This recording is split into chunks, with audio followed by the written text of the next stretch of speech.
All right, so scrolling through Reddit, right?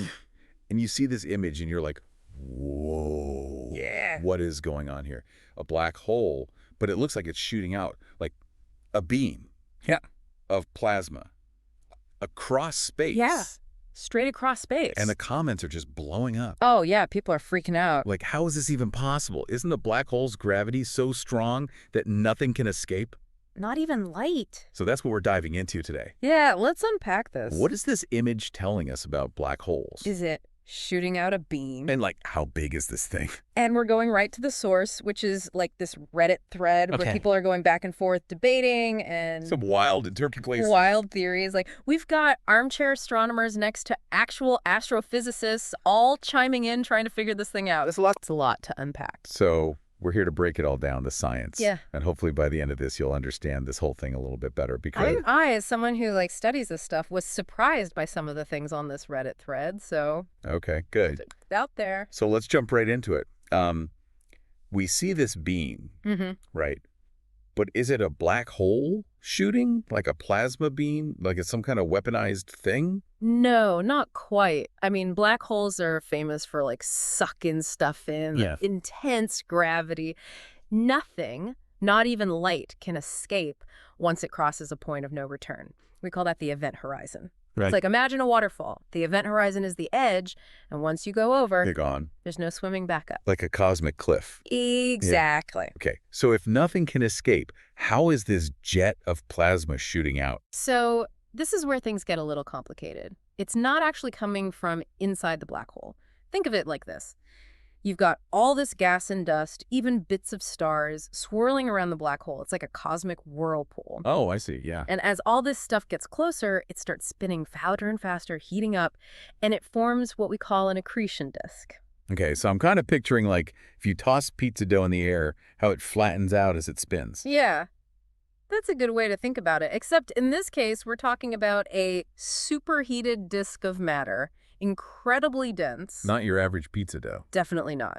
And this thing is churning away right at the edge of the black hole's event horizon. And now, throw in the black hole's insane gravity, powerful magnetic fields, maybe even the black hole spinning itself, and you've got all this energy building up. So much energy. And that energy has to go somewhere, right? It's like a pressure cooker. And that somewhere is out these jets of plasma. So it's not really a directed beam, more like a cosmic pressure valve. Exactly. A release of energy, not something the black hole is consciously shooting out.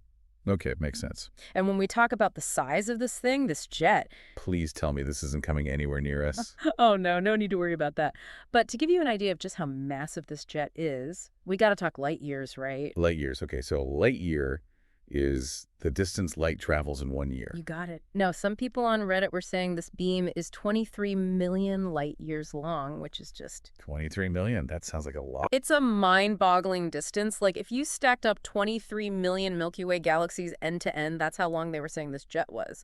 But here's the thing. Okay, so 23 million is too big. How big are we talking? Think a bit smaller, but still unimaginably huge. This jet is actually estimated to be 3,000 light years long. 3,000. So if this thing like erupted when the first humans were evolving on Earth, the light from that eruption would just be reaching us now. Exactly. That's the scale we're talking about. Wow, We're okay. talking about a structure so vast that 6 million of our solar systems could fit inside of it end to end. 6 million.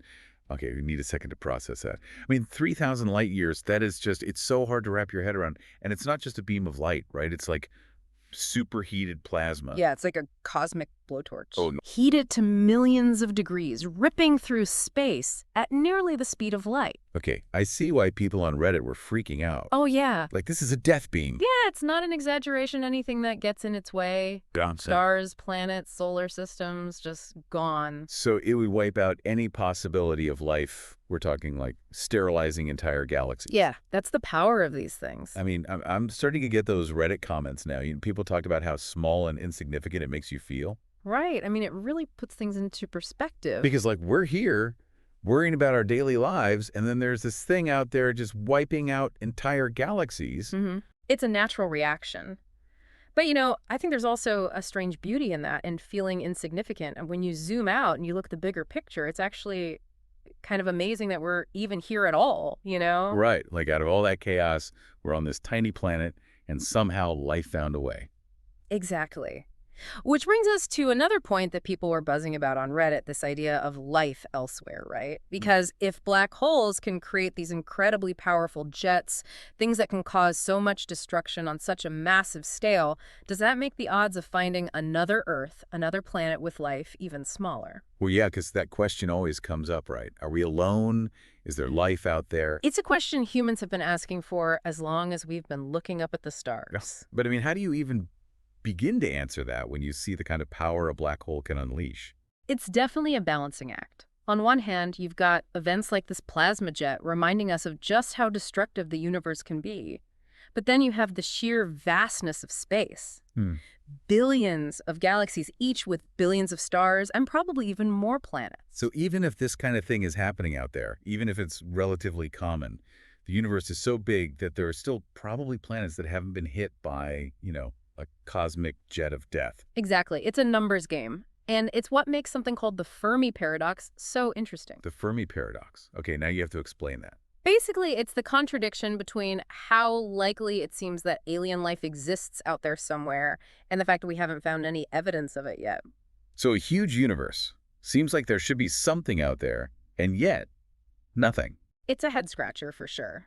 Some people think life is incredibly rare, that Earth is just a fluke. Others think civilizations might rise and fall before they even have a chance to make contact. Natural disasters, wars, maybe even getting wiped out by one of these black hole jets. Okay, I think we're going down the rabbit hole of cosmic existentialism here. Yeah. Let's back up for a second and remember that this particular black hole and its plasma jet are millions of light years away. Yeah. So no immediate danger to us here on Earth. Exactly. So let's bring it back down to Earth and talk about what this all means for our understanding of black holes, because for a long time we thought they were these kind of cosmic vacuum cleaners just sucking things in.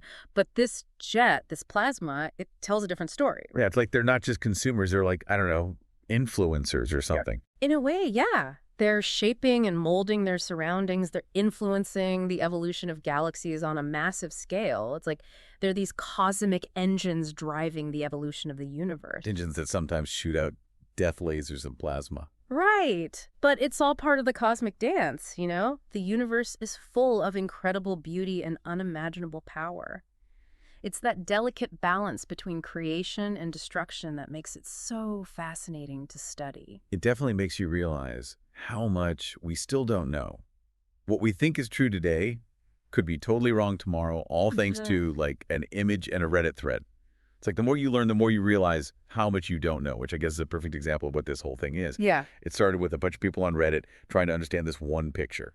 And that's science, right? Like, it's not about having all the answers. It's about asking questions and being open to, like, having your mind blown, even if it's by, like, A Reddit thread. Yeah, a Reddit thread. Well, this deep dive has definitely left me with more questions than answers. Good. But in a good way, like it makes you want to go out and learn more.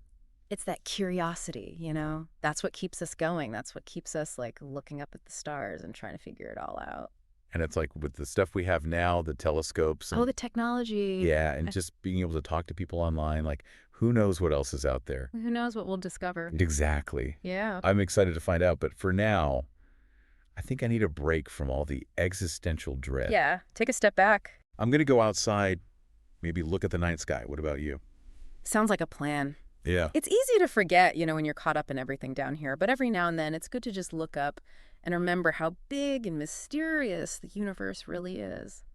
It's amazing to think that the light we see from some of those stars, it's been traveling for like millions of years, right? Millions, billions. Millions, yeah. We're talking about light that left those stars before Earth even existed. Wow. Yeah. It's mind-blowing. Makes you wonder what, like, future civilizations, millions of years from now, what will they see when they look at the light from our time?